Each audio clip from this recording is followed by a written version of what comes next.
America's best days are yet to come. That's because conservatives like you know and live the values our great country was built on. The Heritage Foundation exists to make sure your voice is heard in the D.C. swamp each day, shining the light on a bright future. The Heritage Foundation stands for your values and won't give up the fight because they know you never will. Paid for by the Heritage Foundation. He's here. He's here. Now, broadcasting from the underground command post, deep in the bowels of a hidden bunker, somewhere under the brick and steel of a nondescript building, we've once again made contact with our leader, Mark Levin.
Mark Levin here. Our number, 877-381-3811, 877-381-3811. May I say, you're not going to want to miss a nanosecond of this program. It's Friday. A lot of people start tapping the brakes. I don't tap the brakes. My foot is down fully to the ground on the gas pedal. I get a lot of questions, a lot of inquiries by good people, kind people, smart people, red-blooded Americans about how we've gotten to the point where people like Tucker Carlson and Nick Fuentes have followings of any kind, given the fact that they're so vile and hateful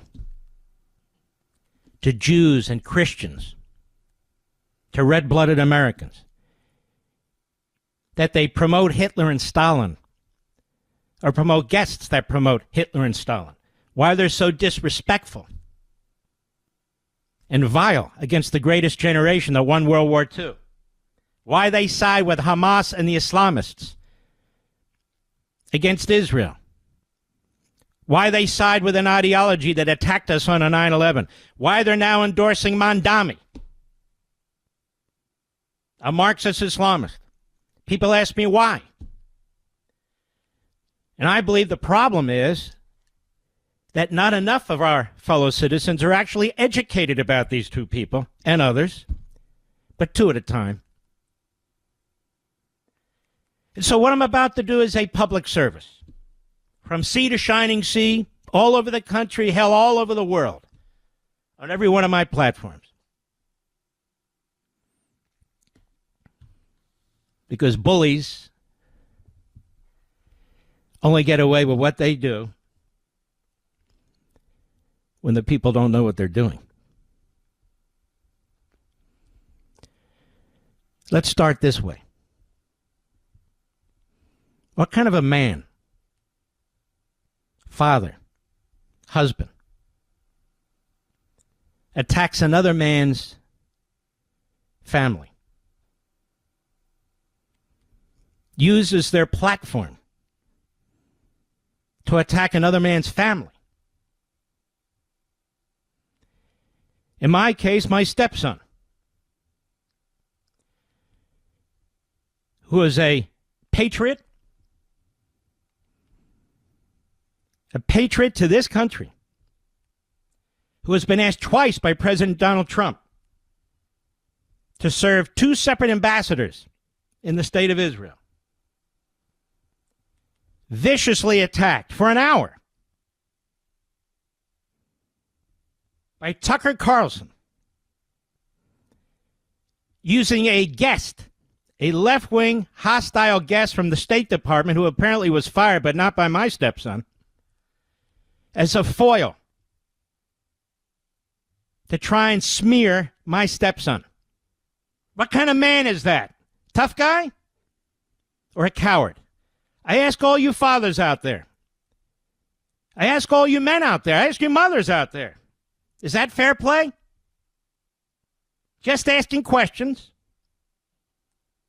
I've never, ever had a negative word to say about any of his sons, including Buckley Carlson, who works for the vice president. Never. And I never will.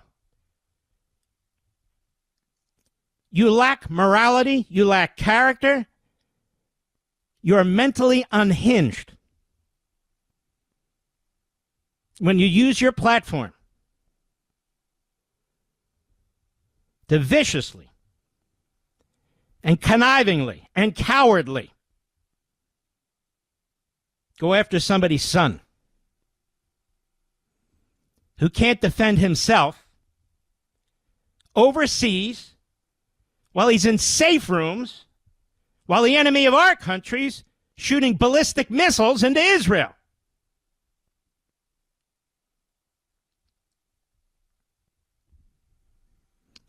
Even if I had a disagreement with the vice president, and God knows I have a lot of disagreements with Tucker Carlson, it would never occur to me to drag his son or children into this. No man does that.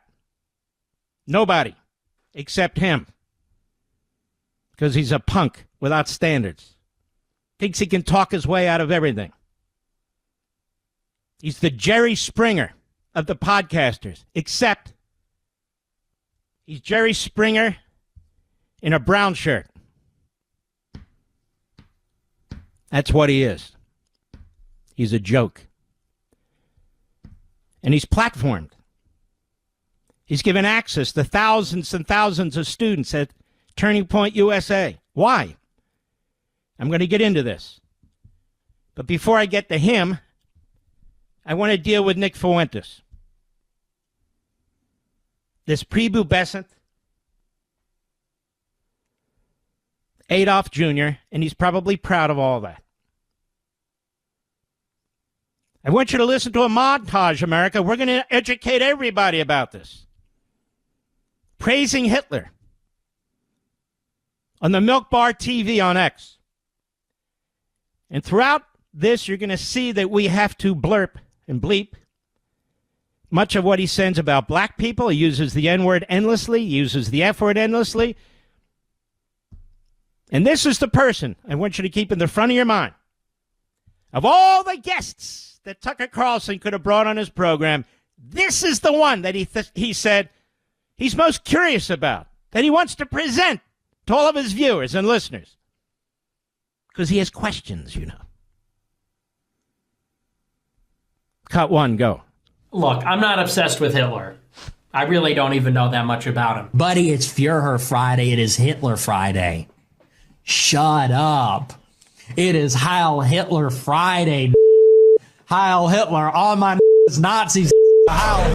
Hitler was a pedophile and kind of a pagan. It's like, well, he was also really cool. So, you know, time to grow up. We're not children anymore. Am I right? Am I right? Let's go. He was also really cool. And any boy knows that. Anybody that watches these videos where he's rolling down the street and stuff, it's like, this guy's awesome. This guy's cool. Just American general? Hitler. Oh, American. Wiggly sent $10. Up pointing finger. If we're going to say Hitler bad, then I'm going to say Churchill bad, and I'm going to say Roosevelt bad, and I'm going to say they're all bad. But if we look at him as a product of his time in that moment, you know, we have to judge him with those things in mind. Hitler was an incredibly ambitious, aggressive risk taker. Given your qualifications, would you thereby say that Hitler is a good leader? It's indisputable he is. Indisputably. You could even say he's evil. He made Germany great again. Second semester, I got home in the spring and I was like, Mom, Dad, Hitler was awesome. Hitler was right. And the Holocaust didn't happen. And my parents were like, we cannot believe what you are saying. We did not raise you like this. I'm like, I can't believe you're not being chill about this. It's 1 hour to cook a batch of cookies, and you have 15 ovens, probably in 4 different kitchens, right? Doing 24 hours a day, every day for 5 years. How long would it take you to make 6 million? I don't know. It certainly wouldn't be 5 years, right? The math doesn't seem to add up there. The math doesn't quite seem to add up there. I don't think you'd result in 6 million, maybe 200 to 300,000 cookies. And I think the Red Cookie Association said something like that, probably 200 to 300,000 cookies baked, probably. And in addition, in this hypothetical, I imagine that if you took aerial photographs over the kitchens, you would need to see certain smokestacks to release the smoke from baking the cookies. And the smokestacks would project certain shadows, but I guess they're not visible in the aerial photographs taken over the kitchens. Moreover, if you look at the soil texture, it's really not deep enough for mass cookie storage underground. And so there's a lot of things. In the cookie kitchen, they say that the ovens are wooden and they have windows on them and they're not totally secure. And the ovens that they use, they actually did sort of an ad hoc use of that particular kind of oven, even though they made a perfectly good design for ovens for a different purpose, for delousing. I mean, for something else. So none of it really adds up. I don't know. It just kind of doesn't really make sense, this crazy cookie analogy. So 6 million cookies, But it's like 6 million degrees. It's like an oven in here. It's like 6 million degrees. I'm feeling like a chocolate chip cookie. Feels like an oven in here. Feels like an oven disguised as a studio, but is actually a death chamber. I hope I'll be okay. I hope it's not some sort of genocidal torture device. That would be terrible. Anyway, but it seems unlikely. That seems like that would not make a lot of sense. But anyway. You want to debate that guy? Should I bring him on my program? Should I give him airtime? Really? What are we going to debate? Is that what you folks want to hear? 27-year-old psychopath? Nazi? Racist? Is that entertaining? Before our friend Charlie Kirk was assassinated, Nick Fuentes had been harassing him, had been abusing him, cursing him for years. Charlie didn't want his gropers, the Fuentes brown shirts, anywhere near Turning Point USA. Nowhere. And they would sneak in anyway, as they've been sneaking in, asking questions of people who have substituted for him. Let's take a listen to this. Cut 2, go. Whether he chooses to confront me or not, whether he has dignity and honor or not, it's just a matter of time. My ideas are already there. I've already impregnated your organization. I took Turning Point USA and I it. I took your organization, I took your baby, Turning Point USA, and I it. And I've been in it. And that's why it's filled with groypers. That's why your whole crew, that's why the people around you, that's why your chapter presidents, that's why your attendees, they're all groypers. So whether you choose to confront me or not over the honor of your Turning Point USA, it's immaterial to me.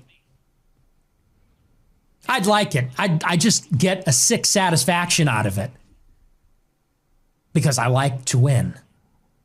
But we're already there. And this whole ideology, Zionism plus free market, it's dead either way. You know it. I know it. Pretty much the whole world knows it's over. In the last 7 years, who's moved closer to who? Could anybody accuse me of stealing Charlie Kirk's ideas? No. Has Charlie Kirk every step of the way moved in degree closer to me? Tried to ape my bit, my ideas, my style? Oh, no question. No question. Yeah, we right. already own you. We own you. We own Turning Point USA. We own this movement. Whether you decide to have dignity about it and face me or not, that's up to you. That's something you'll have to tell your children. When Nick Fuentes became the future, when the Groypers took over the movement, did you take a valorant last stand? Were you courageous? Were you bold? Did you go down swinging, or did you go down like did you run and hide? That's the only thing when you're explaining that to your family, Mr. Family Man. When you're explaining to your wife, when she's saying, why won't you just debate Nick Fuentes? And you got to explain to her. When your kids grow up, why didn't you just confront Nick Fuentes? You got to explain to them why you were afraid, why you were a coward. That's the only difference. Immaterial to me. We already won. Because Charlie Kirk was a class act. He wanted nothing to do with you low-life turd on the bottom of a shoe. Oh, I've got more. You've got to listen to this. Because in the end, Tucker Carlson promoted this guy and promoted what he said. Trashes Charlie, trashes Turning Point USA. Carlson pretends to be a friend of Turning Point USA, and Turning Point USA actually invites Tucker on even after he does the Fuentes interview. I'll be right back. Mark Levin.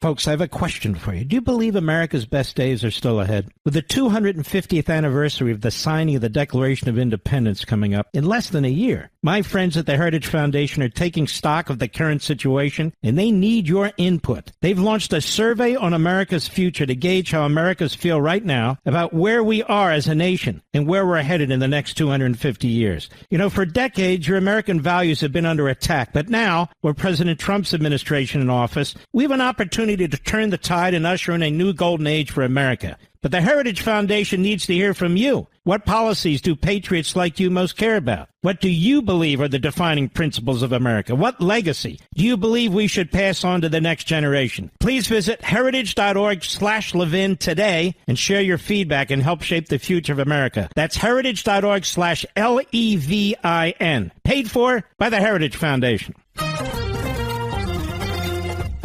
By the way, later in the show, I want to talk about Elise Stefanik. She's announced for governor of New York. Fantastic. I have her on Life, Liberty, and Levin Saturday, along with one of the great lawyers in the country, runs America First Legal, Gene Hamilton. AFL was founded by Stephen Miller and Gene, and my wife is general counsel there. That's not why I'm having them on, even though they're certainly worthy. And Sunday, a killer show. We have Senator Ted Cruz and Governor Ron DeSantis back-to-back. And we're going to get into all these things because you and I have been together a long time, Mr. and Mrs. America. And what you're going to learn, because I only have 30 seconds or so left in this segment, Fuentes was brought on Carlson's show not long after the death of Charlie Kirk, who refused to platform him, refused to debate him, refused to have anything to do with him, in an act of unspeakable betrayal by Carlson to Charlie. Be right back. We're coming upon the 250th birthday of the United States, and it has me thinking, what will America look like 250 years from now?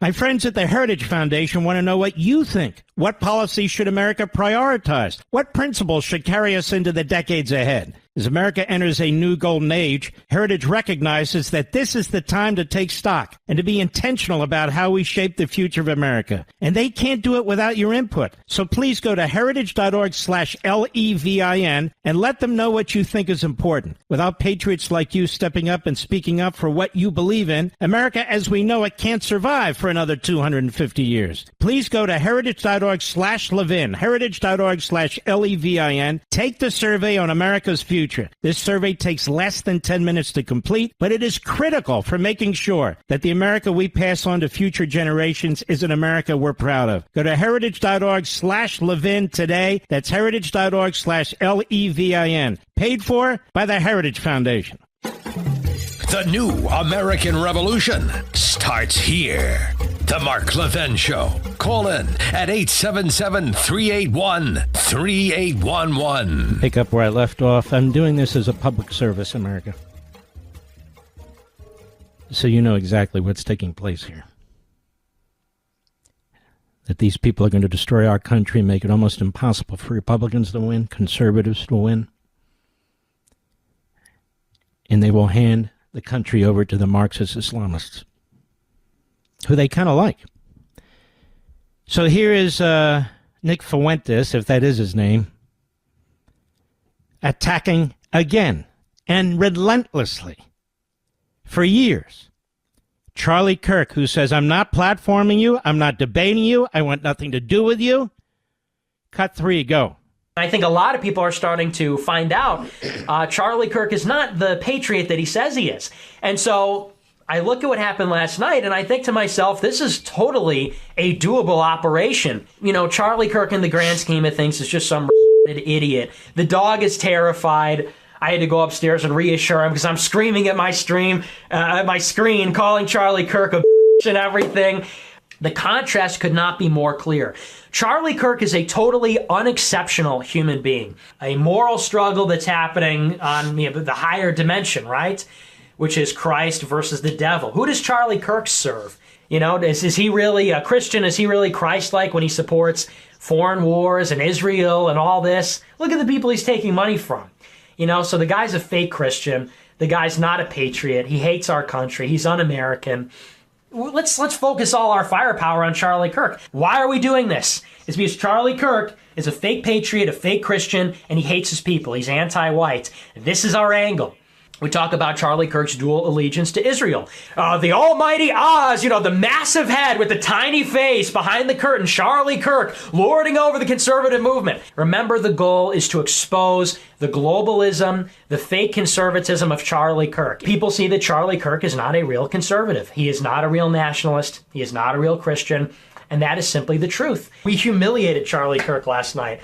We took Gotham's White Knight, we brought him down to our level. We didn't exactly flip him, but we definitely humiliated him. We took one of their best and we made him a laughingstock. Charlie Kirk is not an honest broker, not a conservative. He exists, and Turning Point USA exists to control the conversation. Charlie Kirk was totally unhinged, and I think the guy has Asperger's, so he might have trouble with that. It has to play into this narrative, has to play into the framing that Charlie Kirk and Turning Point are not right-wing. They're not conservative. You know, Charlie Kirk gets asked a tough question, and he reverts back to Israel, God bless Israel, Israel's the best, you know. He malfunctions. He can't do it because I think he has Asperger's. I believe that. We acknowledge that Charlie Kirk is not conservative. He's destroying the country, and we can all agree that we have to put a stop to that, right? Charlie Kirk is and a coward, so we've got him checked on both fronts. It is worth mentioning the Dan Crenshaw... That's enough. He does this for years. And Charlie's a class act. Charlie's a class act. You've heard this, so I ask you, ladies and gentlemen, why would Tucker Carlson platform Nick Fuentes? Tucker Carlson knows all about Fuentes, knows what he said about Charlie and his family, knows all about this. Why would he do that? Because he's a lowlife with no principles and no morals. He'll do anything for a buck. Anything. Sell out his country, sell out a friend, stab him in the back, bring Charlie's worst enemy on his program to promote him with a softball interview like they were. Whatever. What did Charlie Kirk have to say about this? Cut 4, go. Let's go to Nathaniel. Nathaniel, thank you so much for being a member. What's on your mind? Hi, Charlie. As a TPUSA chapter founder and president, I've seen firsthand how the tide is turning among young conservatives. I say, if you truly believe in open debate in the marketplace of ideas, will you ever be willing to debate Nick Fuentes? So stop it. This is what I get now. Will you debate him? Will you debate Tucker Carlson? I don't debate the Klan. I don't debate Nazis.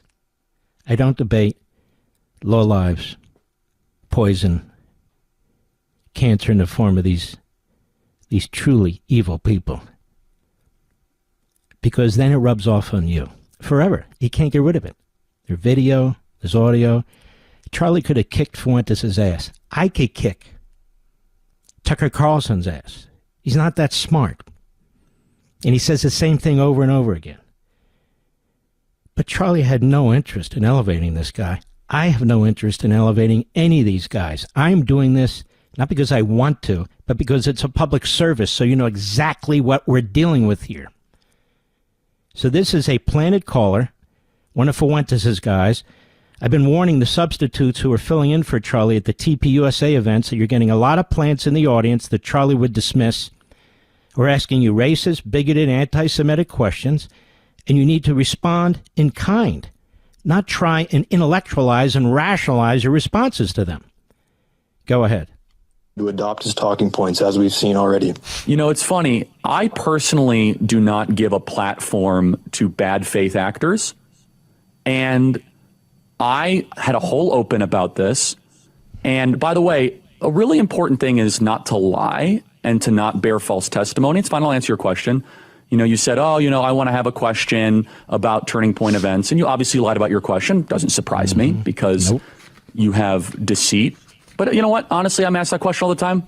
I don't platform trolls, and I don't platform and I don't discuss people or I don't debate with people that are not good faith actors. And you debate Maoists and people who champion.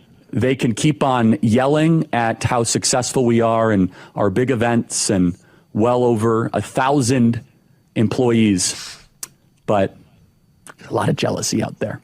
We build, they complain. We succeed. We win.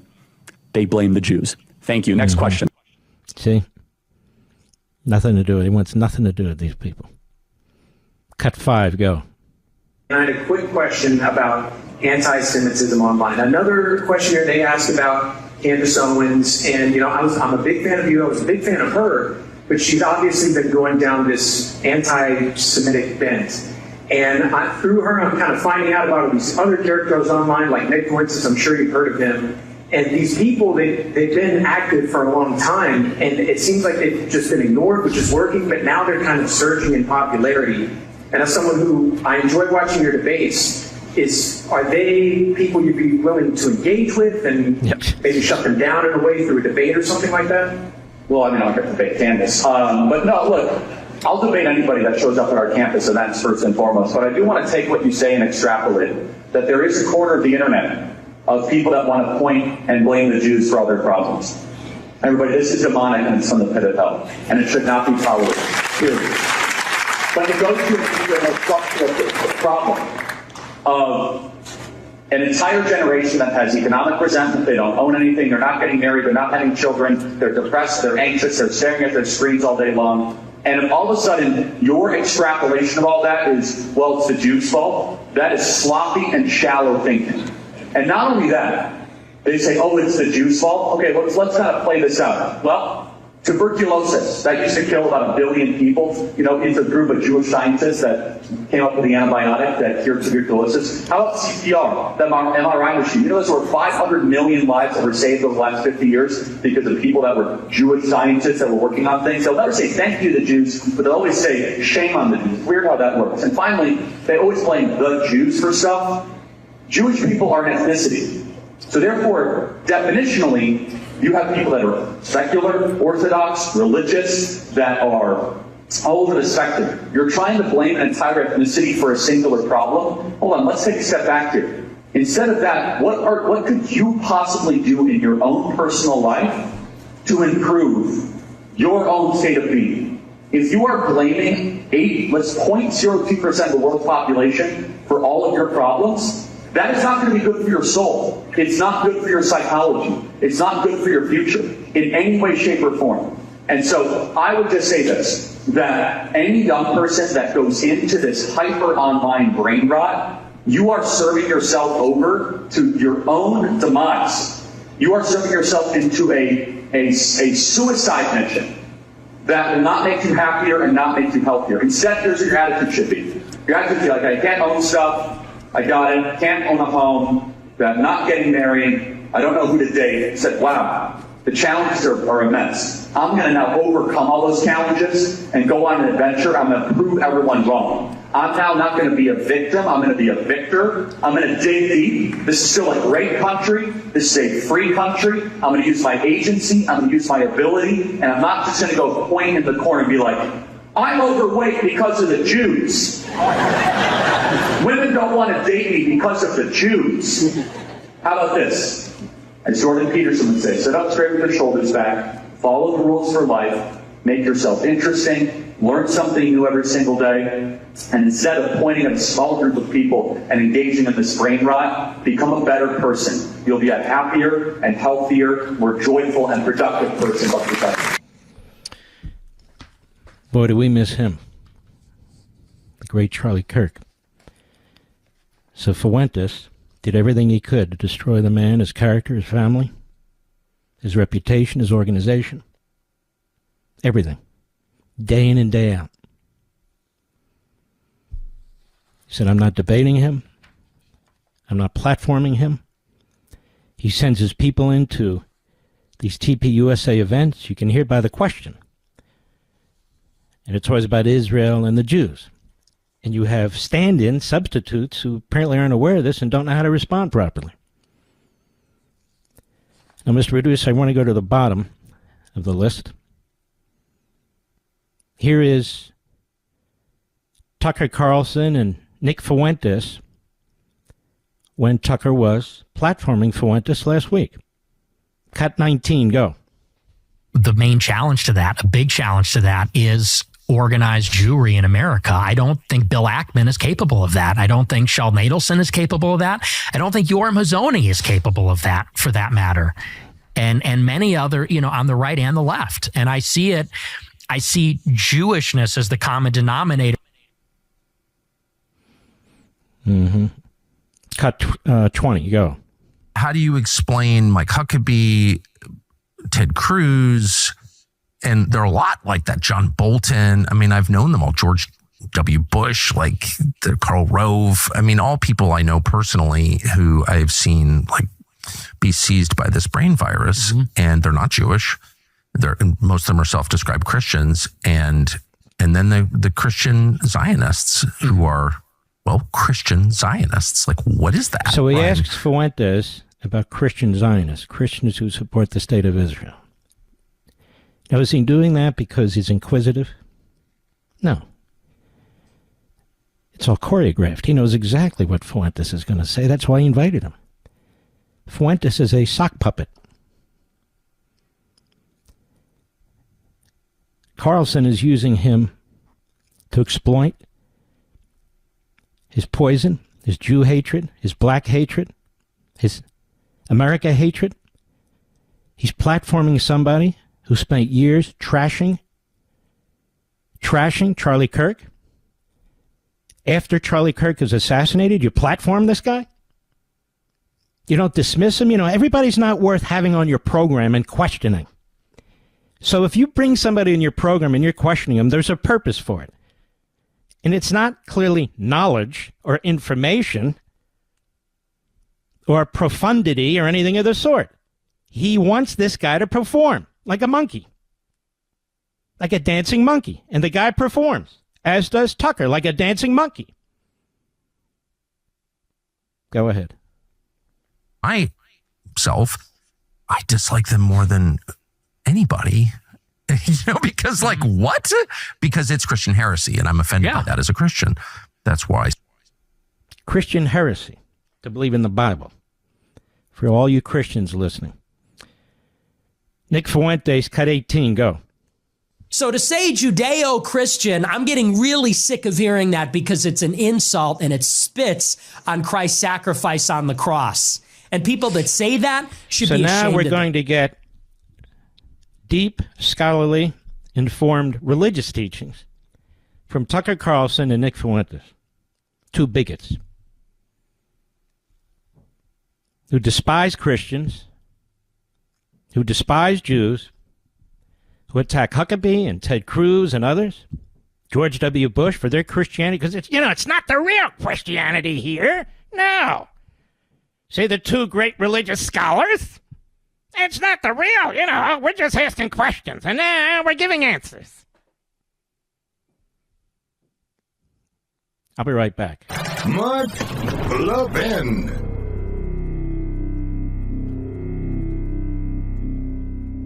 Folks, I have a question for you. Do you believe America's best days are still ahead? With the 250th anniversary of the signing of the Declaration of Independence coming up in less than a year, my friends at the Heritage Foundation are taking stock of the current situation, and they need your input. They've launched a survey on America's future to gauge how Americans feel right now about where we are as a nation and where we're headed in the next 250 years. For decades, your American values have been under attack, but now, with President Trump's administration in office, we have an opportunity to turn the tide and usher in a new golden age for America. But the Heritage Foundation needs to hear from you. What policies do patriots like you most care about? What do you believe are the defining principles of America? What legacy do you believe we should pass on to the next generation? Please visit heritage.org/Levin today and share your feedback and help shape the future of America. That's heritage.org/LEVIN. Paid for by the Heritage Foundation. It's a very short segment. We're going to package all this, put it in a link for you this evening and tonight, and spread it throughout the internet. I consider this a public service for our country, for our people, the American people. I've got more the next hour. You need to know about this, and if you do, other people do too. I got a very strange text this morning from Tucker Carlson. 10:16 a.m. I'll read it to you for verbatim. Good morning, he writes to me. The leadership at Turning Point has asked me to debate you at their event in Scottsdale in December. I'm happy to do it, and I hope you'll agree as well. Beyond the personal insults, which I'll try to keep to a minimum, there are real and important ideological differences between us, and I think the country would benefit from an extended conversation about them. So again, I hope you'll accept. Let me know. Thanks. The guy is desperate. He's taken a hit on his podcast. He's fighting like hell for his career. He's fighting like hell for his reputation. People are awakening to what scum he actually is. And he thinks I'm going to platform him. He thinks I'm going to help him kick up his podcast ratings. What would Charlie say? What would Rush say? What would any rational response? Here it is. I wrote him the following. My family and I want nothing to do with you. What you've become, your vile libels against my faith, millions of Christians, and in my view, what you seek to do to our country. There's nothing to debate. You're a Nazi promoter. You're the modern-day David Duke. I debate people with whom I disagree for a living, who are a lot smarter than you, but for whom I have some respect. I'm also disappointed in TPUSA that continues to platform you. It's not about free speech. You can be heard by millions regardless. Some unsolicited advice. Stop long enough to remember who you used to be and what you used to stand for. So, as expected, knee-jerk. For the record, I'm strongly anti-Nazi. Does he sound that way to you, America? Oh, you're going to hear more. But that's hardly the point. This seems like the perfect opportunity to rebut what you consider evil ideas, and to do it to my face like a man. I think you jump at the chance, assuming you believe your positions are defensible. I'm offering the marketplace of ideas you often talk about. Is it possible you can't really defend, for example, what Israel has done to civilians in Gaza? I said, there you go. You're not feared, you're despised. Well, you're a coward, and if you change your mind, I'm here. Thanks. You little bastard, you attacked my stepson? You didn't do that face-to-face, did you? You stabbed him in the back while he's serving President Trump on his second tour while he's in safe rooms with ballistic missiles passing over his head. You little bastard. Nobody's afraid of you. I'd rather debate a skunk than you. And anybody with a 43 IQ could see that you are a nut. Now, I've got more, and I'll be right back. This segment of the podcast is exclusively sponsored by Pure Talk. Pure Talk offers great coverage and can save your family money on your wireless bill every single month. Go to puretalk.com to find the plan that's right for you. Thank you again for listening, and thank you so much for this sponsorship, Pure Talk. He's here. Now, broadcasting from the underground command post, deep in the bowels of a hidden bunker, somewhere under the brick and steel of a nondescript building, we've once again made contact with our leader, Mark Levin. Hello, America. Mark Levin here. Our number, 877-381-3811, 877-381-3811. This beautiful Friday evening on the East Coast. Oh, yeah. Well, ladies and gentlemen, if you haven't heard the first hour of the program, don't fret. It's certainly worth hearing. And you can hear, especially through our podcast, that we will have and we will play later. But we're going to do something even more important. We're going to package the first hour with the second hour, those aspects of it, which I continue from the first hour, and make it available online so everybody can have it and share it and spread it.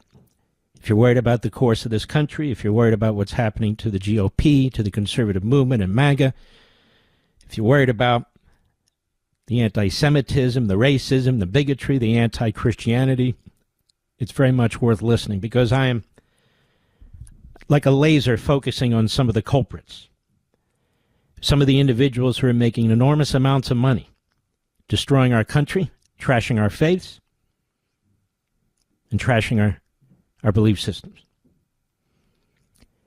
So Tucker Carlson, who's desperate right now, who's looking for other platforms, he's looking for more Jerry Springer moments. In an act of unspeakable betrayal, he brings Fuentes on his program, who has spent years vilifying in the most vile and poisonous way Charlie Kirk, his family, and Turning Point USA. Just weeks after he's assassinated,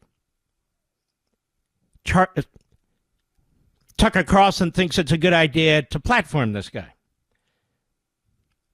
Says he wants to debate. He didn't debate Fuentes. Gave him a massage. I thought they were exchanging spit there for a minute. Wouldn't surprise me. I don't judge. But nonetheless, this is what we're dealing with. And so now he's going around looking for new platforms, looking for new opportunities. That's what they do. And here he is with Mother Agapia Stephanopoulos. That's right. George Stephanopoulos' sister. A Jew hater. And somehow Carlson finds her, platforms her, because it's very important, that we ask questions. Very important that we ask questions. I only ask questions. Aren't you sick of that too? Cut 10, go. It gets back to the thing, though, is that people don't always see the whole story. And we're just flooded with this message that by the way, it's Mother Agapia Stephanopoulos. Go ahead. It's absurd. Has any member of Hamas or anybody of a Palestinian come and threatened America as an American? No. That's not what they're about. No, they've only killed Americans. I mean, they killed American hostages, but why interrupt her, right? Right, Tucker? Go ahead. But that's the tactic that's used, is that we have to plaster them as being these jihadists when they're nothing like that. Are they, I'm sure you've dealt with Hamas or know people who, right? Are they religious fanatics? Are they jihadis? Not the people that I know. Like I said, when I was again in at the school. What a tough question. Go ahead. Teachers, Muslim men, and there were some elections going on, and it wasn't Hamas then. It was the social party or something. It was definitely a Muslim religious party. I would have voted for those guys because they weren't corrupt. They wanted to serve their people, and that's what it was about. So I'm not saying it doesn't happen anywhere. I'm not totally ingrained in the community, but the vibe there isn't one of wanting everybody to convert to Islam and forcing it upon them at all. And the purpose of Hamas is primarily to resist and to protect their people. Now, how come Tucker, the scholar, the debater, how come he didn't have their 1988 mission statement? How come he didn't read it there? Why is she there at all? Go ahead. It's not just Palestine and Israel where the Christian population has shrunk. It seems like throughout the Levant. Yes. And I think that's part of the whole greater Israel project. Isn't it so? So the fact that Christianity has been reduced throughout the Arab and Muslim world, it's due to the Jews, you see. And of course, Tucker didn't know she would say that, did he? Go ahead. Such a big targeting Christians. Targeting Christians, yeah. Well, targeting to make control for Israel, for example, in Syria. I went to Syria in 2004, and I went to the convent of St. Thecla, where... Now, keep in mind, Assad has murdered 600,000, he's dead, of course, Muslims. And keep in mind, the Israeli IDF goes in, they're trying to protect the Jews and the Christians, as they've gone into Lebanon and trying to protect the Christians there. Just listen to this insanity, and of course, this is what they want. This is called propaganda by demagogues. That's all it is. Go ahead. In Malula, where the nuns were kidnapped by ISIS, right? And the population is over 10% Christian, and you have ancient Christian sites as well as vibrant monastic communities there and vibrant churches and hospitals that were run by the church in Syria and Lebanon, right? And now, what have we done? And so Assad wasn't perfect. Saddam Hussein wasn't perfect. Okay, but hold on. Assad wasn't perfect.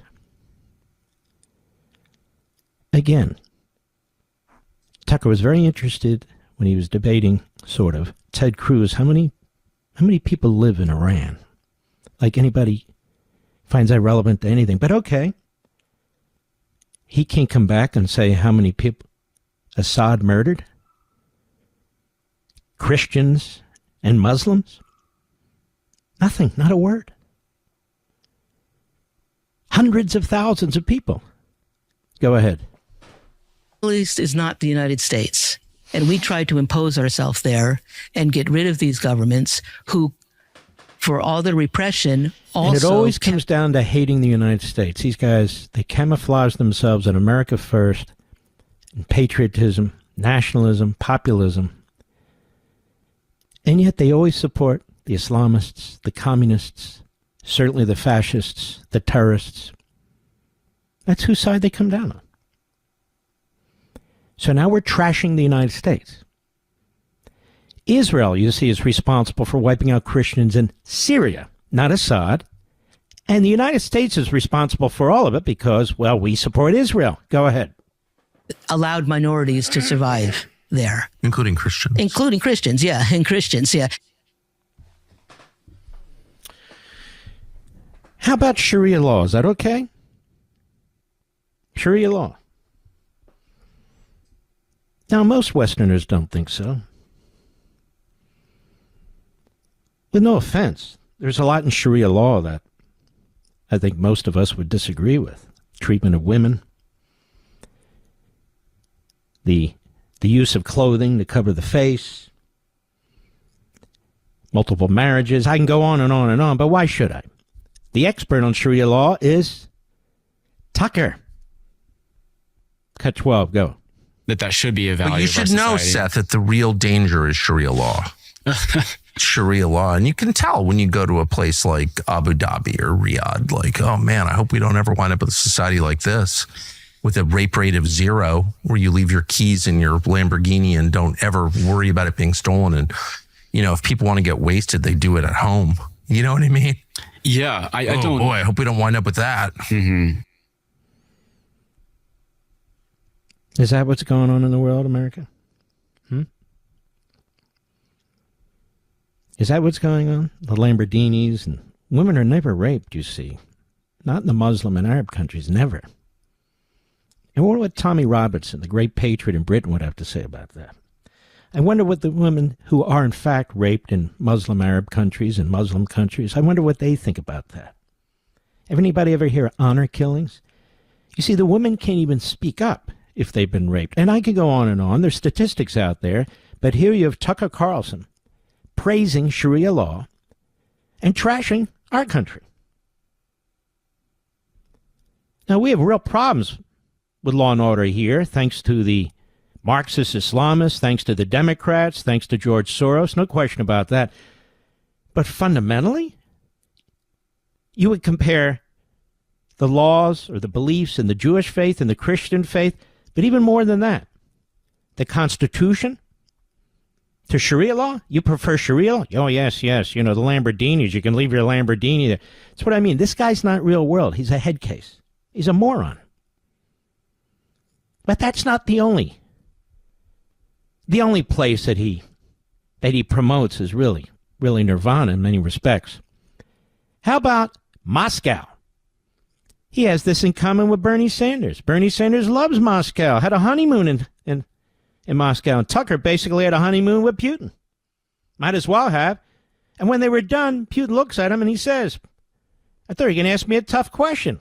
No. He saves that for other people, not for you. He likes you. Cut 13, go. What was radicalizing, very shocking and very disturbing for me was the city of Moscow, where I'd never been, the biggest city in Europe, 13 million people. And it is so much nicer than any city in my country. I had no idea. My father spent a lot of time there in the 80s when he worked for the U.S. government and barely had electricity. And now it is so much cleaner and safer and prettier aesthetically. It's architecture, it's food, it's service than any country, city in the United States that you have to, and this is non-ideological. How did that happen? How did that happen? And at a certain point, I don't think the average person cares as much about abstractions as about the concrete reality of his life. And if you can't use your subway, for example, as many people are afraid to in New York City because it's too dangerous, you have to sort of wonder, like, isn't that the ultimate measure of leadership? Sure. And that's true, by the way, it's radicalizing for an American to go to Moscow, I didn't know that, I've learned it this week, to Singapore, to Tokyo, to Dubai and Abu Dhabi. Because these cities, no matter how we're told they're run and on what principles they're run, are wonderful places to live. Yeah. World's a great place. America sucks. Don't you understand? Now, when you say America sucks, he means Americans suck, because America is not a shiny object. America is what you and I make of it. We have a lot of problems here. So you focus on the problems and the problem makers, the left, the Democrats, the anti-cop forces and so forth. And you don't trash the whole country. But let's talk about Moscow. Moscow is such a fantastic place. It's clean. You can go in the subways and so forth. You open your mouth, you're going to wind up in Siberia. How many people have been assassinated by the government? By Putin's government? How many? He sent 1 million men so far to their death. Mr. Isolationist, except when it comes to Putin, who's an imperialist colonialist trying to take over Ukraine. Then he hates Ukraine, he hates Zelensky, but he loves Putin. So the 1 million people, the 1 million casualties that Putin has caused in what, 3.5 years, really for no reason whatsoever, how are those people working out in Moscow? Sick. Mentally ill. Mentally ill, in my humble opinion. But we're not done. We've got a wide array of genocidal murderers admired by I'm only asking questions. We've got the Iranian president. He couldn't wait to talk to him after the Israelis defeated them and our brave pilots and our bombers took out their nuclear sites, where he was attacking the president of the United States, saying it was going to cause World War III. Me, a Jew, trying to drag us into war, you know? Not the Iranians. No, me, little old me. Go ahead. Cut 14. Go. The interview is limited by a couple of factors. One, it was done by remote through a translator. That's always awkward. See, he's responding to criticism. Why didn't you ask the Iranian president a single difficult question? Why is your head so far up his ass that it's coming out of his right nostril? Why is that? Carlson. Go ahead. Persian. And there are all kinds of questions that I didn't ask the president of Iran, particularly questions to which I knew I could not get an honest answer, such as, was your nuclear program totally disabled by the bombing campaign by the U.S. government a week and a half ago? There's no chance he's going to answer that question honestly. I didn't bother to ask it. The answer, in fact, from an American perspective, even from the CIA's perspective, is unknowable. Unknowable. The president said it's knowable and it's there, but he says it's unknowable because Tucker is knowable of all things. Go ahead. And I asked him very simple questions, such as, what is your goal? We know what you did. We know what you did. The American people aren't stupid. You platformed the guy. You gave him an opportunity to say what he wanted to say. He's a propagandist. You're a propagandist for the enemy. That's what you did. You're being revealed. You're being exposed for what you are. You're Tokyo Rose in blue jeans. I'll be right back. Mark Levin.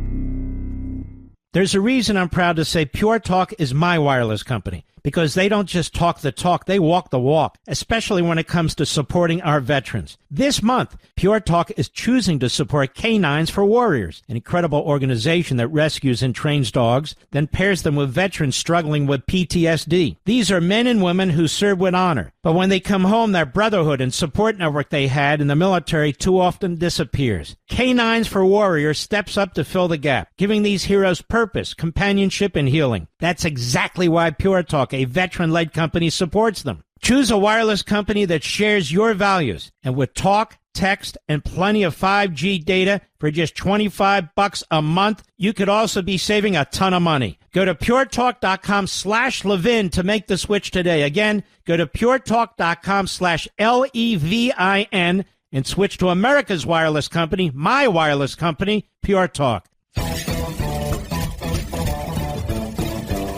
How much time do I have, Mr. Producer? All right, not enough. So what we're going to do is go into Tucker, who moralizes with the Prime Minister of Qatar, a nation of 330,000, that, of course, protected KSM. When the FBI came to Qatar to get him, they helped him secretly leave the country, having paid for him and his apartment. And shortly thereafter, he masterminded the attack on 9/11. That impressed Tucker. He didn't ask him a single question about that. He praises Nicolas Maduro, the brutal communist murderer who's sending enormous amounts of drugs, including fentanyl, into our country to kill our people and our young people. But he kind of likes Maduro. You see a pattern here, America? This guy is obviously a lunatic. I'll be right back. There's a reason I'm proud to say Pure Talk is my wireless company. Because they don't just talk the talk, they walk the walk, especially when it comes to supporting our veterans. This month, Pure Talk is choosing to support Canines for Warriors, an incredible organization that rescues and trains dogs, then pairs them with veterans struggling with PTSD. These are men and women who serve with honor, but when they come home, their brotherhood and support network they had in the military too often disappears. Canines for Warriors steps up to fill the gap, giving these heroes purpose, companionship, and healing. That's exactly why Pure Talk, a veteran-led company, supports them. Choose a wireless company that shares your values, and with talk, text, and plenty of 5G data for just $25 a month, you could also be saving a ton of money. Go to puretalk.com/Levin to make the switch today. Again, go to puretalk.com/LEVIN and switch to America's wireless company, my wireless company, Pure Talk. Mark Levin, America's real influencer. Dial in 877-381-3811. I suppose the appeal for these vile lowlives is basically the appeal of of a car accident? You know, when you're driving by and you kind of stretch your neck out, you want to see what happened? It's kind of weird, but...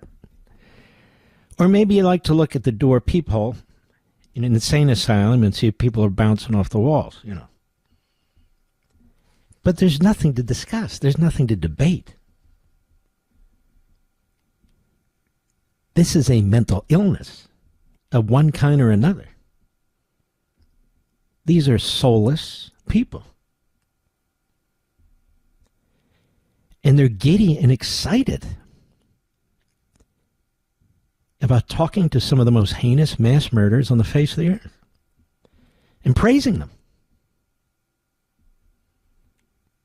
And then lying about what they're doing. Charlie Kirk was right. I'm not going to platform or engage or debate people like this. What's the debate? And even more than that, he obviously believed, as do I, why would I build something and then lend what I have done to them to help save their asses? But even more than that, I'm not going to debate some piece of crap who's trashing my stepson. That's a coward. That's a punk. No real man would sit down and have a discussion with somebody who did that. No damn way. Ask yourselves. Ask yourselves. And then this unspeakable betrayal of Charlie Kirk, bringing Fuentes on weeks after his death.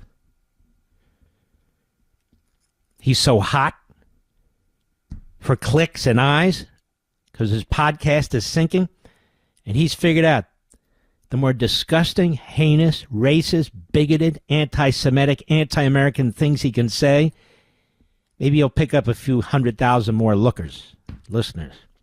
But it won't last. And more than that, he's stuck with this legacy. He's stuck with it. It's tattooed all over his pathetic body. And that's the truth. This guy's imploding. He's destroyed whatever reputation he had. He's lashing out desperately. He's looking for new avenues. He's looking for suckers to engage him. It's the truth. For him, it's all about the shekels. May I say shekels, Mr. Producer? Uh-oh. It's all about the shekels. You know, my friend Brandon Tatum, this guy's big, retired cop out of Tucson. Tommy Robinson, I don't know, but I admire this guy out of Britain. He sees what the Islamists have done. They've gone to Israel to see for themselves. They've interviewed Christians. They've interviewed Arabs and Muslims. There are members of the IDF who are on the courts, who are in the Knesset. They didn't bring some nun on who's praising Hamas. You see, Carlson is not interested in questions. He's not interested in the truth. He's a propagandist. They like to talk about Hitler. They should be talking more about Goebbels. Because in my humble opinion, just my opinion, Fuentes and Carlson have a lot in common with Goebbels. Tell the lie, keep repeating the lie, and so forth and so on. They have a lot in common with Saul Alinsky. Target it, personalize it, attack it. In other words, Marxist, Islamism, fascism. What they do is what has been done in the past, practiced by the worst of the worst. The worst of the worst.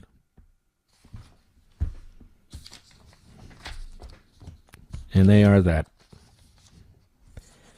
And we have to overcome it if we're going to defeat the radical leftists who want to destroy our country. While these people are destroying our country, you and I, we have a responsibility to history and a responsibility to the future. We have a responsibility to generations who stand behind us and rely on us and generations yet born. This is our responsibility. This is our generation's responsibility Here's Tucker Carlson with the Prime Minister of Qatar. Cut 15, go. They're mad at you because you don't have enough transgenders. They're mad at you because you don't put your parents in some institution. Maybe they're trying to break up your families. Is that what you're mad at Qatar about, America? Are you mad about the fact that they ensured that KSM could plot 9/11? Or that Qatar has put tens of billions of dollars into our colleges and universities, turning our children against our country? Or that Qatar supported Hamas, $1.8 billion worth, and protects many of the Hamas leadership members? And I can go on and on. Are they mad at Qatar because Qatar is hostile to whatever he just said, LGBTQ or whatever? It doesn't even cross our minds, does it? Does it? I've noticed something else about Carlson and Fuentes. They're like obsessed with talking about sex. They're obsessed with it. And I'll get to that in a little later. Go ahead. It can be a reason. Honestly, I don't know what is. No, you don't know what is really the purpose behind this. But we see that a lot of things that are happening are attacks on humanity in general. It's attacks on humanity. Yeah, Qatar should talk, the biggest funder of terrorism in the world, and this guy's got to be looking at Carlson and saying to himself, God, this guy's the gift that keeps giving. We got to learn from him. Get our boys in here from Al Jazeera. This guy's good. Sickening. Then he praises Nicolas Maduro. Oh, he'll get around all the other world's genocidal maniacs. Just a matter of time.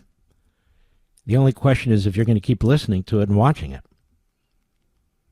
I'm trying to expose the country to this that doesn't listen or watch it so they understand what we're dealing with here. We're dealing with slime balls. That's what we're dealing with. Now Maduro. Cut 16, go. So the question is why? Why are we doing this? Why are we so opposed to Nicolas Maduro? So if you ask someone on the street, random person, why are we against Nicolas Maduro? The answer you're going to get is, who's Nicolas Maduro? No, but if you actually, stop putting down the American people. They're not stupid. Why don't you go to the place where the people live who are refugees from Venezuela and ask them, what about Nicolas Maduro? Why don't you ask serious questions? Because you're an unserious person. Go ahead. In South Florida, for example, who knows who Nicolas Maduro is, who can identify where Venezuela is on a map, that person will almost certainly say, well, because he's a communist or a socialist, he's exceedingly left-wing, and that is true. Nicolas Maduro and his government are very left-wing on economics. No, on social. They're communists. They are sending killer drugs into our country via Mexico. This is what I mean. So he's stabbing Trump in the back. He's undermining Pete Hegseth. He's undermining Marco Rubio. He's undermining J.D. Vance, for that matter. This administration is committed to trying to prevent what is a narco, essentially communist, who is having to sell drugs and drug paraphernalia through Mexico with the assistance of communist China, pouring it into our streets, pouring it into our homes, killing American citizens and young people, and this a-hole wants to know what the problem is. You think President Trump is just playing games, America? No. So they don't agree with Trump. They don't agree with conservatives. They're not MAGA. They're maggots. Go ahead. Interesting. In Venezuela, gay marriage is banned. Abortion is banned. Sex changes for This is what I'm saying. You see the obsession, Mr. Producer? So we have a problem with Venezuela, a problem with Qatar, and other problems over sex or sex changing or something like that. Is that why Donald Trump is hitting these ships? Because of sex changes? Exposes thousands of young people, Carlson, to this guy. Especially given his unspeakable betrayal of Charlie Kirk by putting one of the most loathsome quasi-human beings. Fuentes, all 3'8" of them, on his program. I don't know. Just call me loyal and rational. Never happened. I wouldn't allow it. That's just me. That's just me. Go ahead. And it's one of the very few countries in the entire hemisphere. Shut up, you idiot. You're annoying me. Give me a headache. Then he brings this guy, Darryl Cooper, on. Victor Davis Hanson had some words for him in the Free Press. You know, he's one of the leading historians. Victor says, excuse me, nobody views him as a historian, but Tucker does. And in part, here's why. Cut 17, go. I thought Churchill was the chief villain of the Second World War. Now, he didn't kill the most people. He didn't commit the most atrocities. But I believe, and I think when you really get into it and tell the story right and don't leave anything out, you see that he was primarily responsible for that war becoming what it did, becoming something other than an invasion of Poland. You know, Germany, look, they put themselves into a position, and Adolf Hitler is chiefly responsible for this, but his whole regime is responsible for it, that when they went into the East in 1941, they launched a war where they were completely unprepared to deal with the millions and millions of prisoners of war, of local political prisoners and so forth that they were going to have to handle. They went in with no plan for that. And they just threw these people into camps, and millions of people ended up dead there. Yeah, folks, the documentary evidence is overwhelming. This was planned. The entire thing was planned. The camps were planned to slaughter as many people as possible. They didn't go into the war unprepared with the countries that surrounded Germany. This guy is an absolute kook. But Carlson platforms him. Churchill's the villain. The Third Reich is misunderstood. None of you heard of Darryl Cooper before. But here's the last one. Recently, I told you he's obsessed with sex, and not necessarily the good kind of sex. I think somebody once told me if you're obsessed with talking about sex, you don't get much. Now, we know that's true with little Adolf, prepubescent little Adolf. But take a listen to this. Go. His sexuality is his own thing, but if it's based on kind of his psychosexual urge for violence, that's a problem. Let's stop lying. Okay, I'm not being mean. This is a very recognizable phenomenon that has reoccurred throughout history, and it is tied up in your personal life. And I'm not talking about his sexuality. It's been the way that you live reflects your values, and it affects your opinions on everything. And so if you have children and grandchildren, you have by definition a vested interest in stability and peace. You're instinctively opposed to violence. You lie awake as the head of household thinking, if there's a home invasion, what do I do? Yeah. Like, that's how your brain works. Absolutely.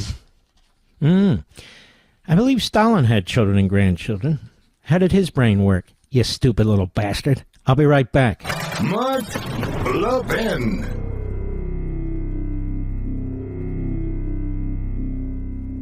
There's a reason I'm proud to say Pure Talk is my wireless company, because they don't just talk the talk, they walk the walk, especially when it comes to supporting our veterans. This month, Pure Talk is choosing to support Canines for Warriors, an incredible organization that rescues and trains dogs, then pairs them with veterans struggling with PTSD. These are men and women who serve with honor, but when they come home, that brotherhood and support network they had in the military too often disappears. Canines for Warriors steps up to fill the gap, giving these heroes purpose, companionship, and healing. That's exactly why Pure Talk, a veteran-led company, supports them. Choose a wireless company that shares your values, and with talk, text, and plenty of 5G data for just $25 a month, you could also be saving a ton of money. Go to puretalk.com/Levin to make the switch today. Again, go to puretalk.com/LEVIN and switch to America's wireless company, my wireless company, Pure Talk. It was 2 hours of the most important, greatest radio in the history of radio. I'm going to send it to Rush's Hall of Fame to be placed on the shelf with that. We're packaging this together. By the end of the program, we will have it all for you. We will put it on the internet. We'll make sure the whole world has it available, mostly you, Mr. and Mrs. America, so you can share it with people so they can understand what's taking place. You can share it with politicians. You can share it with presidents and CEOs of colleges and universities, as well as think tanks, all of which claim to be conservative. Put the word out there. That's what you need to do. Elise Stefanik will be on Life, Liberty, and Levin tomorrow night, as well as Gene Hamilton, one of the co-founders and the president of American First Legal. And then Sunday night, Senator Cruz, followed by Governor DeSantis. I'm telling you, this weekend is a big deal on Life, Liberty, and Levin on Fox, 8 p.m. Eastern Time. Set your DVRs, folks. Don't forget to set your DVRs. Lots going on out there. You don't want to miss it. And you'll have, from me, 2 killer openings as well. And so remember, I'm going to make available to you the first 2 hours of this program, obviously completely free. We're going to condense it, make it available to you, and share it, please, with as many people as you can. Those of you who go to church and synagogue, I think you need to share it. Because old Tucker, he's not what he used to be. Fuentes has always been what he is. We've got a lot more when I return. And I want to talk about Elise Stefanik and what's coming up, among other things, when we come back.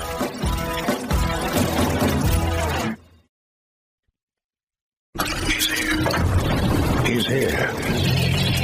Now, broadcasting from the underground command post, deep in the bowels of a hidden bunker, somewhere under the brick and steel of a nondescript building, we've once again made contact with our leader, Mark Levin. Hello, America. Mark Levin. Our number, 877-381-3811, 877-381-3811. Again, I want to thank the folks of the American Spectator, Jeffrey Lord, Paul Kengor, and all the leadership over there.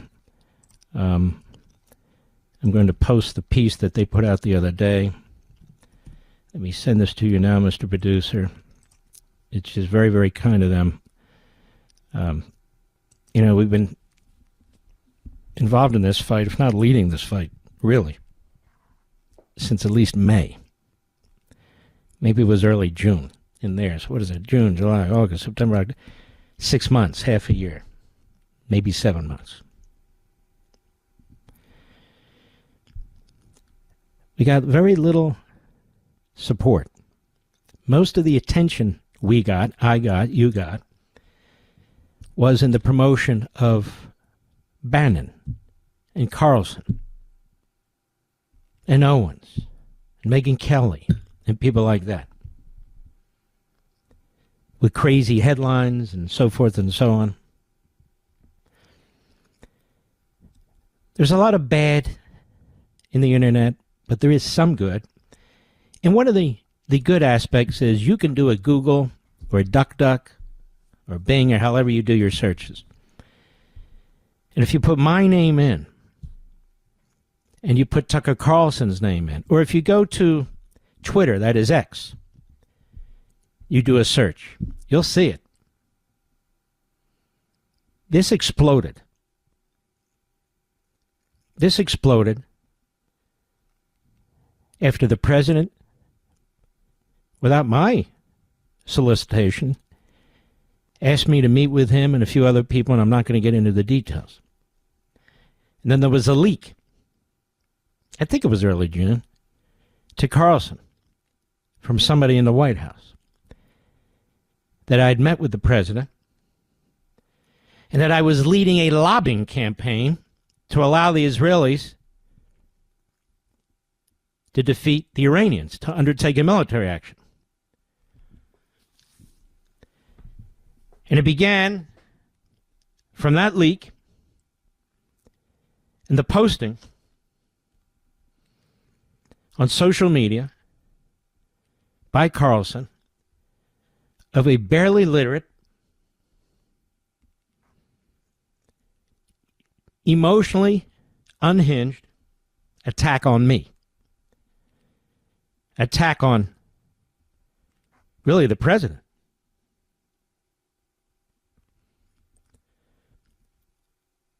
Now, it's very unfortunate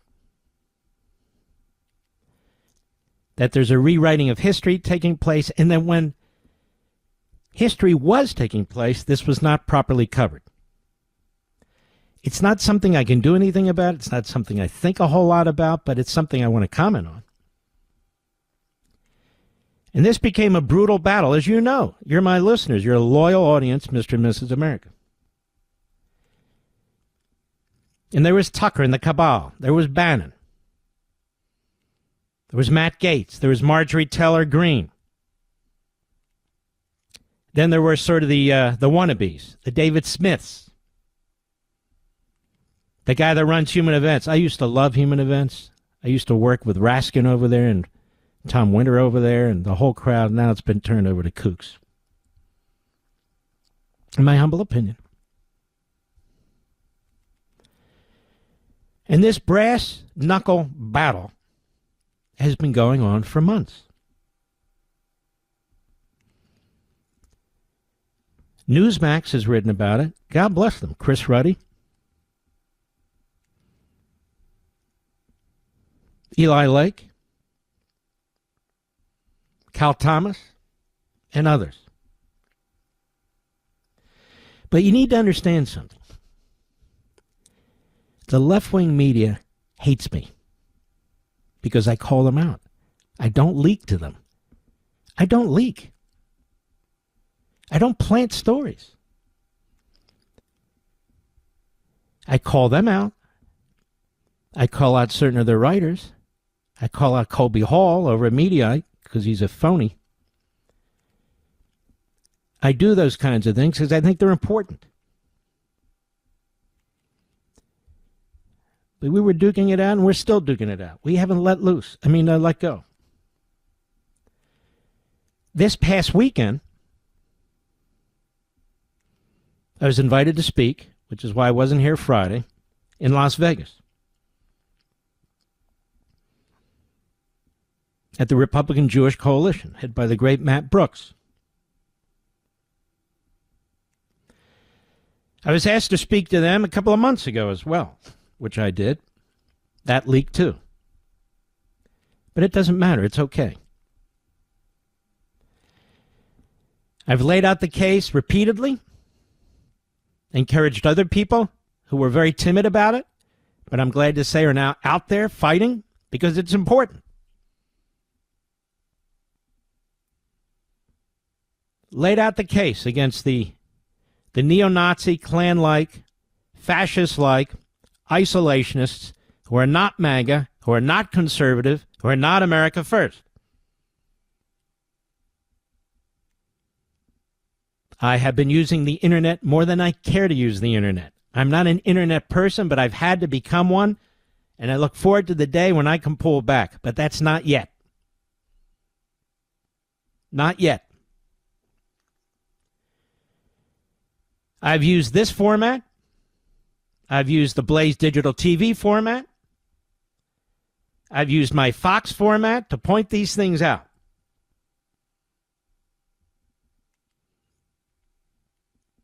And I'm going to continue to do so. When I spoke last weekend to 1,200 or so people, there were senators there, there were congressmen there were diplomats there. I believe there was some media there, our great friends Breitbart, they were there, some of the others. Newsmax. I made the case that I've been making from day one. About Judaism and Christianity. About Tucker Carlson. Fuentes, the whole bunch. There's a reason why in the newsletters, in their podcasts, and so it's Levin, Levin, Levin, Levin, Levin. I am now in their brain. They can't get me out of their head. It's okay. I am proud of everything I've done and I'm doing and I'm going to do. I haven't changed a single belief, value, or principle. Not one. You would not believe, and I am not going to reveal, the people in institutions that would contact me, thank me, say, keep up the great fight. You remember this, right, Mr. Producer? And I said, where are you? Well, many of them are now fighting the good fight. This is important.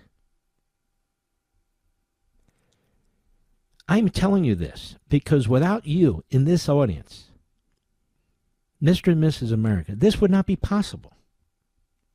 Because of your patriotism, because of your beliefs, and your faith in me. I know you have faith in God, but your faith in me to do the right thing.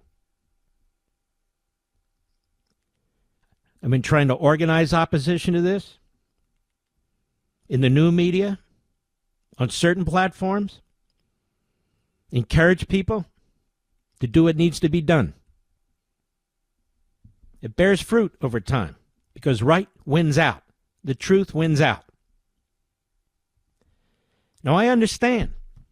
I really do. And it's okay that there are media out there who believe that this began with Tucker Carlson's interview of Nick Fuentes. That's not when it began. That became sort of the pinnacle because Tucker Carlson screwed up. He's a man without boundaries, as I've said for the last week or two. He's a man without boundaries, without a governor, and he thinks he can do anything. Well, he did. He did anything. A strategic screw-up on his part. Because everybody knows to hate Fuentes. Everybody really knows who the true Tucker Carlson is, but some people reminisce. I remember when he was on Fox, how great he was, even before that CNN crowd, how great he was. A neocon at the Weekly Standard, what he was doing there, the guy would be on C-SPAN trashing Pat Buchanan. As I said many times, the guy has more positions than the happy hooker. It's true. And he can't stop talking about sex either. Talk. Neither can his little buddy Fuentes, but that for another day. So I understand. I understand that the left media hates me. It's okay. Feelings mutual. I understand that my personality is a mix of sort of scholarship and intellectualism with brass knuckle street politics. My mother and father told me a long time ago. Well, their moms and dads, they said, you're so damn smart. But that doesn't always win the fight. You've got to speak so people understand.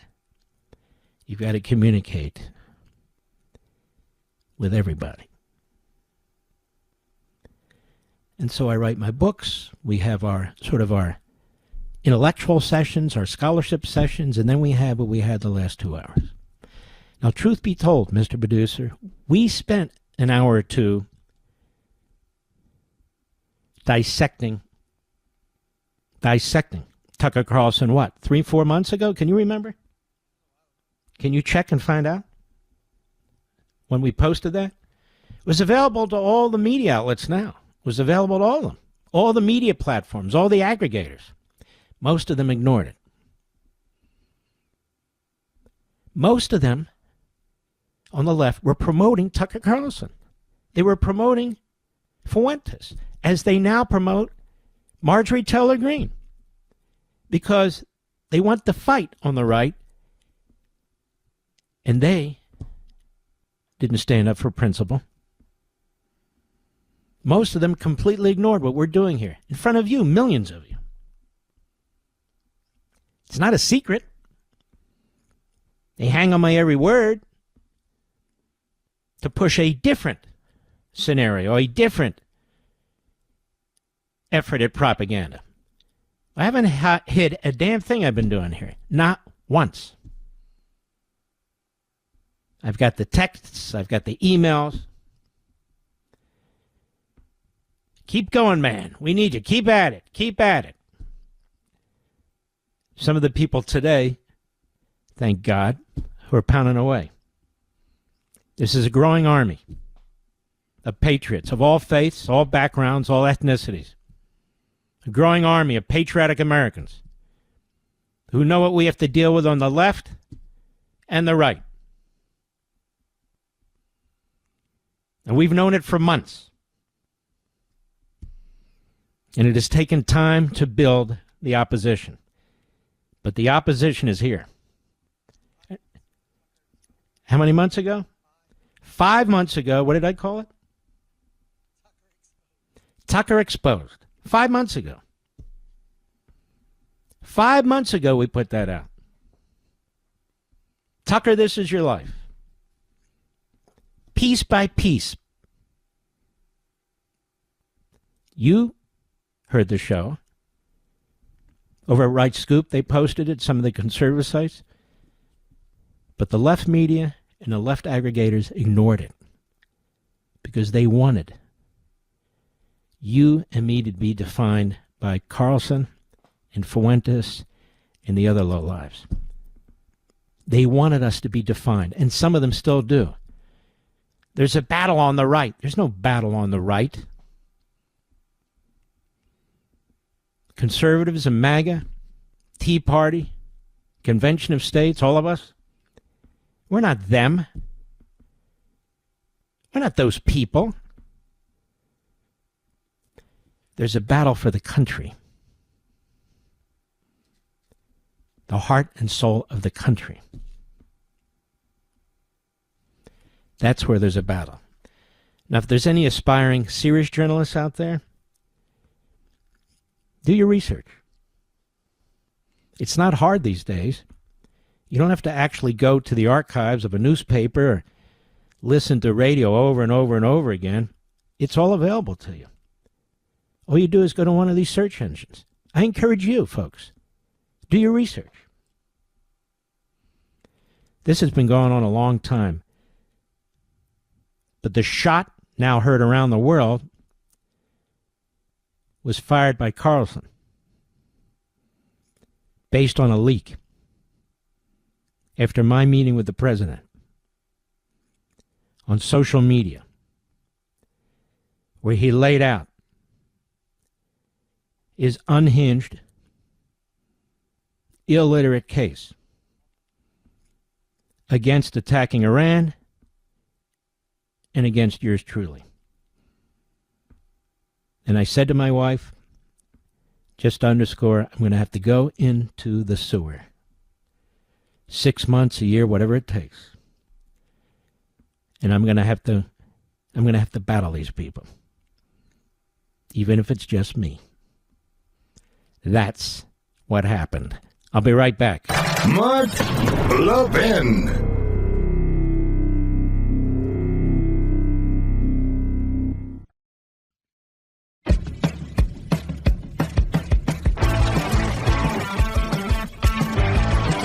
This show is going fast. It's almost over. Can you believe that, Mr. Producer? Don't forget to watch our shows this week at Life, Liberty, and Levin, 8 p.m. Eastern, Saturday and Sunday. They're two really, really good shows. They really are. I think you're going to really like them. If you're not sure you'll be home, or if you know you're not, go ahead and set your DVR in advance. Check it out. You know, I've got clip after clip here that I have to choose from. Listening to Democrats lie about what they're doing. Lie about what they're doing. And there's a guy out there that from time to time actually makes sense. I'm not a cheerleader for him. Please don't get me wrong. Don't misunderstand. But this guy, Jay Johnson, is on the morning Schmo show today. Served in the military. I think it was Marines, maybe an Army. He's not a radical kook. Yes, he did work for Obama, but he's not a radical kook. And he said something I want to share with you. I think it's important as well. We'll be right back.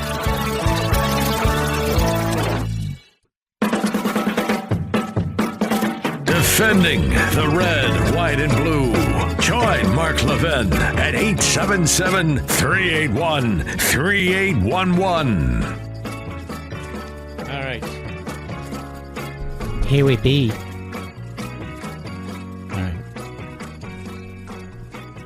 All right, ladies and gentlemen, let me tell you a little inside story. We're not going to the phones. I tell you folks everything.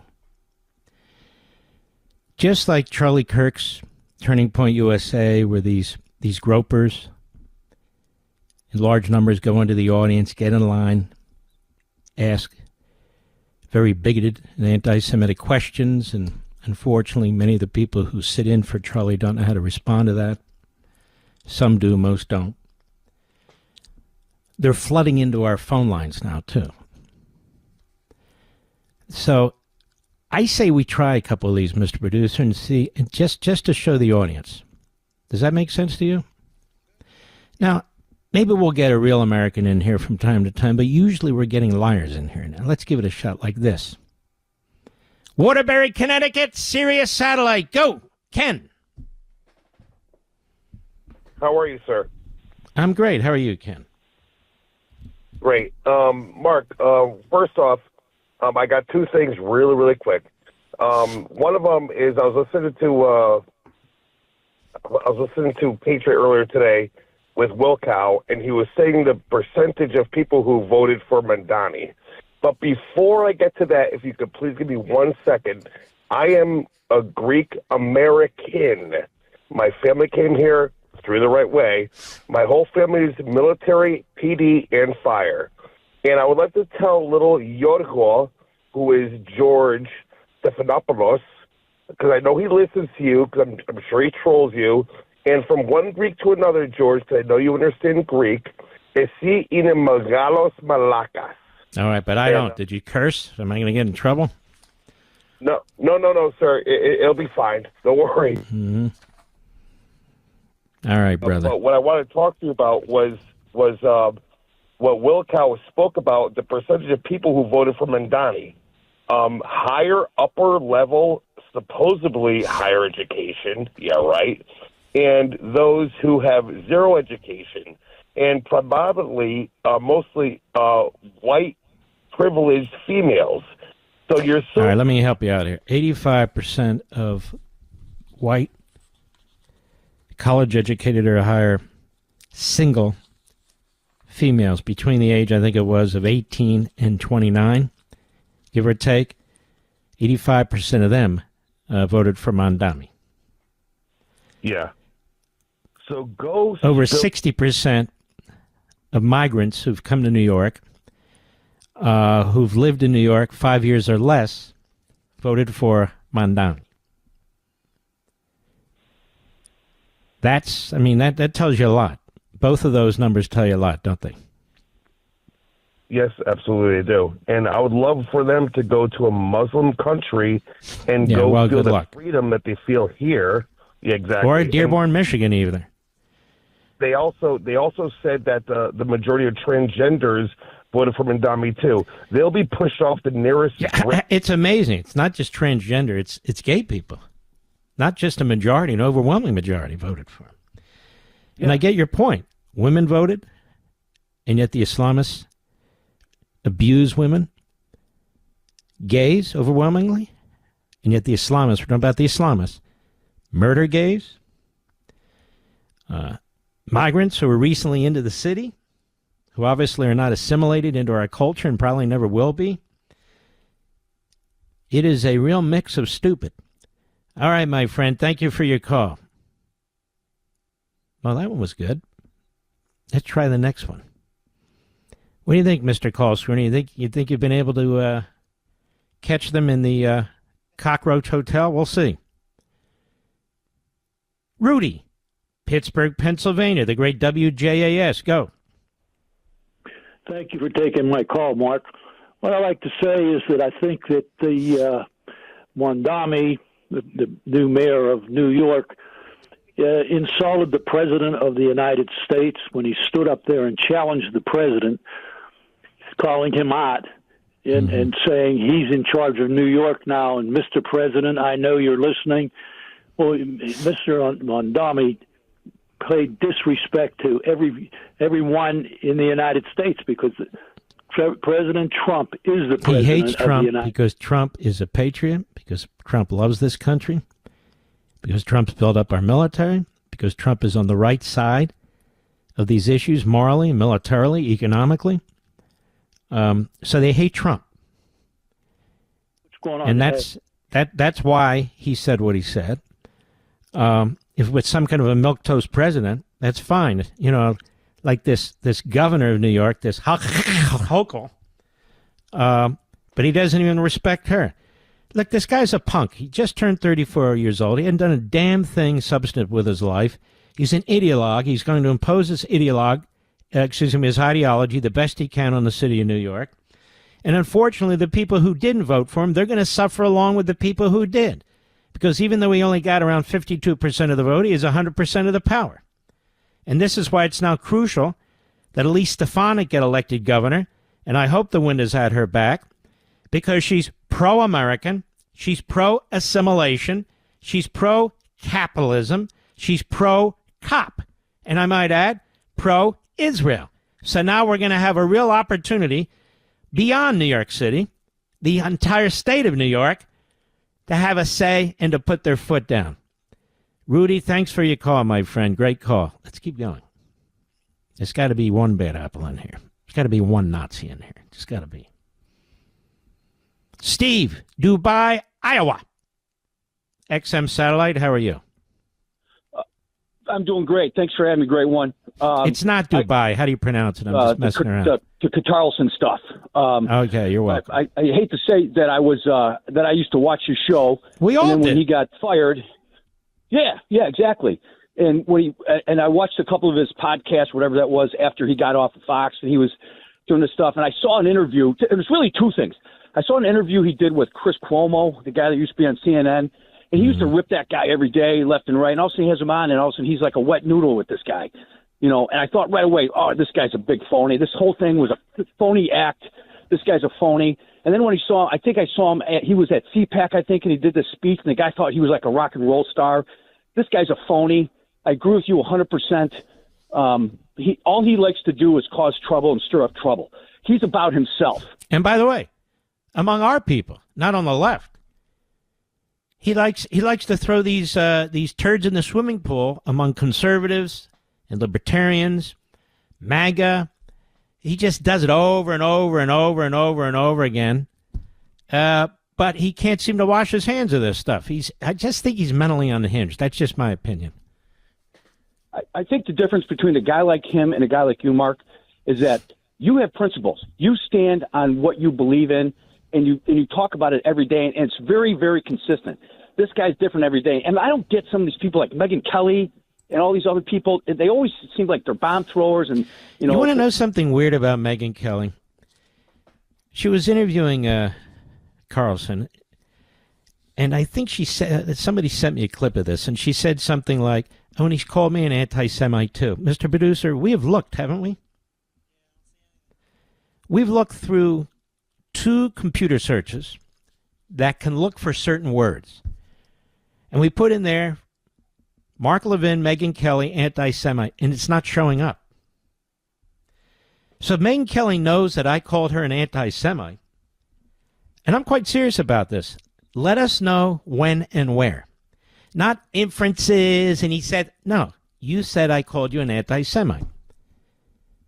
I just want to know when and where I did, just so we have it in our system. Okay, Megan? See if you can do that. Give it a shot. All right, is our friend still there? How do you not see the difference between I'm not Jewish, but I'm Christian, I'm Catholic. How do you not see the difference between Israel and Hamas and Palestine? How do you not see the difference? I don't know. Do you think Hamas sees the difference between Jews and Christians? How many Christians are in Gaza? See what I'm saying? Did they give a damn the people that they kidnapped? Several of them were not even American or Christian. Some of them were Hindu. One or two were Buddhist. One guy was from Tanzania. He'd come to Israel because he was learning about agriculture. He was an agriculture student in Tanzania. They murdered him. They murdered him. On 9/11, when the Islamists took us out, you think they were counting how many Jews were in the Twin Towers? I mean, this is sick. If you can't unite against this enemy, that's why. What do we have to say to these people? We have nothing to say to them, Rudy. Zero. Excuse me, Steve, I apologize. Great call. 3 great calls, actually, Mr. Producer, don't you think? All right, doing a good job, Mr. Call Screener, with the emphasis on screener. We'll be right back. Mark Levin.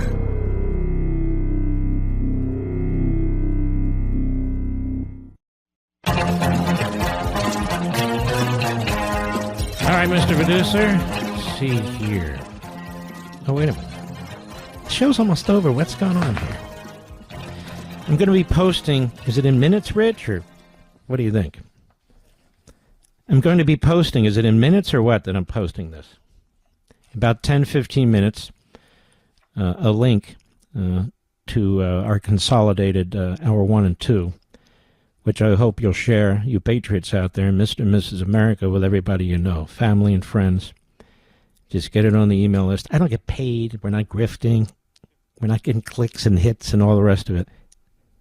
We're doing what we did 5 months ago with a similar recording, but substantively different. Okay? So we've been working at this. We're going to continue to work at this until the good guys, the patriots, you, Mr. and Mrs. America, win out so we can take on the left. Here we go, America, every Friday. In your honor, America. Here we go.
right, ladies and gentlemen, the week is officially over. The weekend begins right now. We salute our armed forces, police officers, firefighters, emergency personnel, and truckers.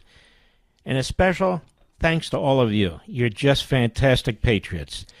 Yes, you are. Good night, Spritey and Griffey. Good night, Pepsi and Smokey. Good night, Zelda and Indy and Patton and Rory. Good night, Gigi and Marty and Barney. We miss you all.